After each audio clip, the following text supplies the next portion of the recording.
एक समय की बात है, रात का समय था। किसी के घर में से किसी औरत के चीखने चिल्लाने की आवाजें आ रही थी। वो घर एक रेखा नाम की औरत का था। वो अपनी सास और पति से रो रो कर कह रही थी, मुझे मत मारो, मुझे मत मारो, इसमें मेरा क्या दोष कि मैं माँ नहीं बन सकती। और किसका दोष है? तू हमें एक बच्चा तो दे नहीं सकती, तेरा क्या हम अचार डालेंगे? तू एक बांझ है, चली जा हमारे घर से। माँ जी, मैं कहाँ जाऊंगी? मेरा है ही कौन? मुझे घर से मत निकालो। तभी रेखा का पति अजय अपनी माँ को कहता है, माँ, ये ऐसे नहीं मानेगी। इसे तो मैं ऐसा मजा चखाऊंगा कि जिंदगी भर याद रखेगी। इतना कहकर अजय अपनी बेल्ट निकाल कर रेखा को जोर जोर से मारने लगता है। उसकी बेल्ट की मार से रेखा चीखने लगती है, छोड़ दो मुझे, मत मारो। अरे सालिमो, मैंने तुम्हारा क्या बिगाड़ा है जो तुम मुझे इतनी बेरहमी से मार रहे हो? और मार इसे तभी जाएगी ये इस घर से। माँ जी, मुझे रहने दो इस घर में, एक कोने में पड़ी रहूंगी। मुझे मत निकालो। तू इस घर से जाएगी तभी तो मैं अपने बेटे की दूसरी शादी करूंगी। फिर मेरी दूसरी बहू हमें इस घर का वारिस देगी। वो तो तू हमें कभी दे नहीं सकती। बड़ी मोटी चमड़ी है इसकी, ये इस घर से जाने का नाम ही नहीं ले रही। मार लो मुझे, जितना चाहे मार लो, पर मैं इस घर से नहीं जाऊंगी। तभी अजय की माँ रेखा से कहती है, ठीक है तुम मर, अब मैं अजय की शादी तेरी आंखों के सामने करूंगी। नहीं माँ जी, ऐसा मत करो। अजय की माँ अजय के कान में कहती है, रात को रेखा को मारकर कुएं में फेंक देंगे और किसी को पता भी नहीं चलेगा। सबको लगेगा कि कुएं में पैर फिसलने की वजह से गिर गई। फिर आधी रात को अजय और उसकी माँ चुपचाप रेखा के कमरे में जाते हैं तो देखते हैं, हाँ, लगता है ये गहरी नींद में सोई हुई है। देख क्या रहा है, इसका तकिए से मुंह बंद कर। अजय और उसकी माँ रेखा का तकिए से मुंह बंद करते हैं। तभी रेखा जाग जाती है। मुझे मत मारो, छोड़ दो मुझे। रेखा चिल्लाती है, तड़पती रहती है, पर अजय और उसकी माँ को रेखा पर जरा भी दया नहीं आती और रेखा तड़पती हुई मर जाती है। और कुछ दिनों बाद अजय की माँ अजय की शादी एक लड़की से कर देती है जिसका नाम अंजलि था और वो अपनी बहू अंजलि को आशीर्वाद देती है, जल्दी से तू मुझे इस घर का चिराग दे दे, मुझे इस घर का वारिस चाहिए। अंजलि मुस्कुराते हुए कुछ नहीं कहती और अपने कमरे में चली जाती है तो देखती है कि उसके सामने एक चुड़ैल खड़ी है। वो और कोई नहीं, रेखा की आत्मा होती है। चुड़ैल, तुम तो चुड़ैल हो, यहाँ कैसे आई? तो तू इन सबको इस घर का वारिस देगी? मैं भी देखती हूँ तू कैसे माँ बनती है। चुड़ैल अंजलि का गला पकड़ लेती है और उसका गला दबाने लगती है। चुड़ैल के ऐसा करने से अंजलि की चीख निकल जाती है, बचाओ, मुझे बचाओ, ये मुझे मार डालेगी। अंजलि की आवाज सुनकर अजय और उसकी माँ दौड़ते हुए अंजलि के पास आते हैं। तब तक चुड़ैल अंजलि को मारकर गायब हो जाती है। माँ, ये तो मर गई। पर ये मरी कैसे? यहाँ तो कोई है भी नहीं। इतना कहकर अजय की माँ रोने लगती है। हाय रे मेरी बहू, अब मुझे इस घर का वारिस कौन देगा? मैं पोते का मुंह कैसे देखूंगी? तभी अजय अपनी माँ को समझाता है, माँ, क्या हुआ अगर ये मर गई? मैं और शादी कर लूंगा, तू जरूर पोते का मुंह देखेगी। उन सब की बात चुड़ैल सुन रही होती है। पोते का मुंह, इन्हें इस घर का वारिस चाहिए, ये जिंदा बचेंगे तब ना।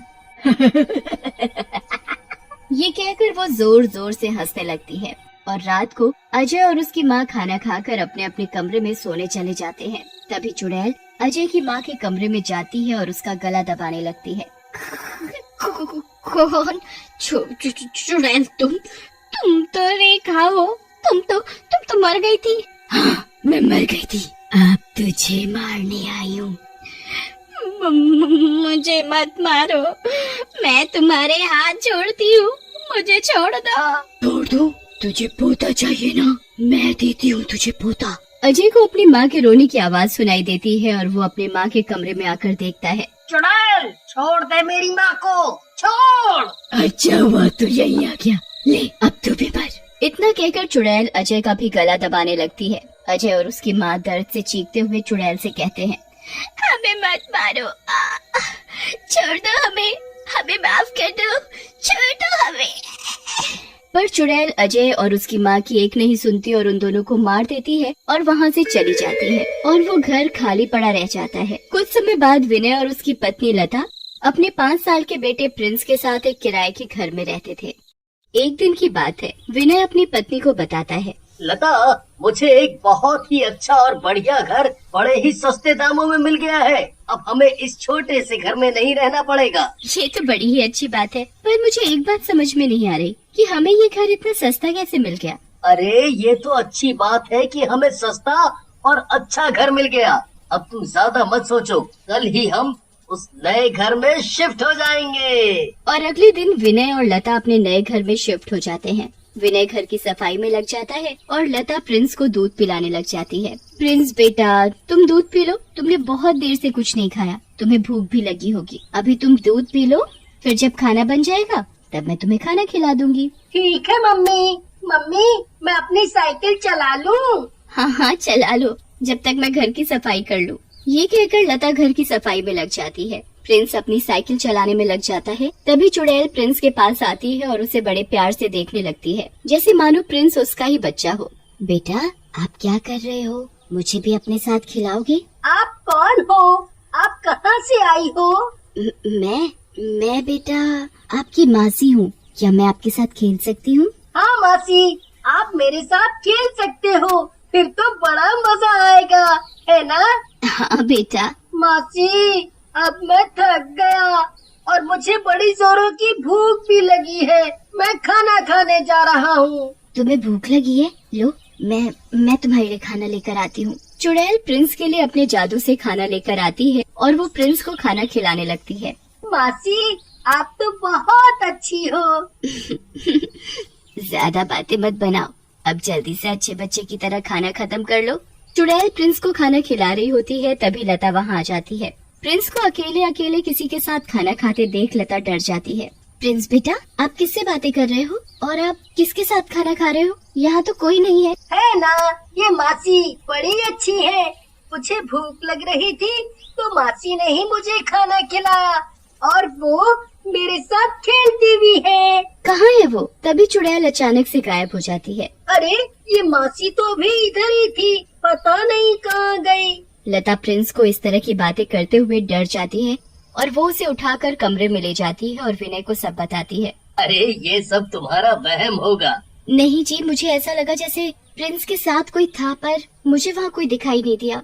मुझे यहाँ कुछ ठीक नहीं लग रहा। तुम बेकार में परेशान हो रही हो, ऐसा कुछ नहीं है, सब ठीक है। देखो, आज मैं बहुत थक गया हूँ, मुझे नींद भी आ रही है, मुझे बड़े जोरों की भूख लगी है। तुम मुझे जल्दी से खाना दे दो, मैं खाना खाकर सोऊंगा। मुझे कल काम पर भी जाना है। विनय लता की बात का बिल्कुल भी विश्वास नहीं करता और वो खाना खाकर सोने चला जाता है। पर लता को तो डर के मारे नींद नहीं आ रही थी और देखते ही देखते सवेरा हो जाता है। विनय तैयार होकर अपने काम पर चला जाता है। लता प्रिंस को कमरे में बिठाकर रसोई में काम करने चली जाती है। तभी चुड़ैल प्रिंस के पास आती है। प्रिंस बेटा, आप कैसे हो? मासी, मेरी अच्छी मासी, आप कहाँ चली गई थी? मैं कब से अकेला खेल रहा हूँ। चुड़ैल प्रिंस को पकड़कर अपनी गोद में बिठा लेती है और उसे बड़ी जोर से गुदगुदी करने लगती है।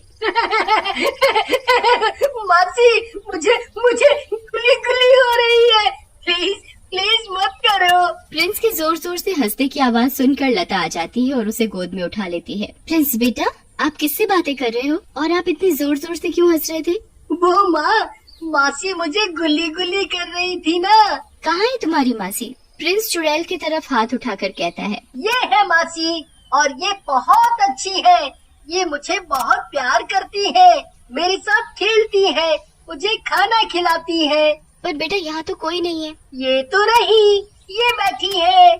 लता बुरी तरह डर जाती है और वो प्रिंस को अपनी गोद में उठा लेती है। फिर वो विनय को फोन करके घर बुलाती है। हेलो विनय, आप घर जल्दी आ जाओ और पास वाले मंदिर में जो पुजारी जी है उन्हें लेते आना। आखिर बात तो बताओ कि हुआ क्या है। जब आप घर आओगे तब मैं आपको सारी बात बताऊंगी। अभी मैंने आपसे जो बोला है आप वो करो। ठीक है। विनय पुजारी को लेकर घर आता है। लता विनय और पुजारी जी को सारी बात बताती है। ठीक है, समझ गया। हमें घर की शुद्धि करनी पड़ेगी। हमें यहाँ चुड़ैल को बुलाना पड़ेगा और उससे उसके मन की बात पूछनी पड़ेगी। आखिर वो यहाँ क्यों है और ये आपके बेटे को क्यों दिखाई देती है? पुजारी चुड़ैल को मंत्र शक्ति से बुला लेता है। चुड़ैल पुजारी को सारी बात बताती है। पुजारी हवन पूजा करके चुड़ैल की आत्मा को शांति प्राप्त करवा देता है। तब से चुड़ैल विनय के घर से चली जाती है।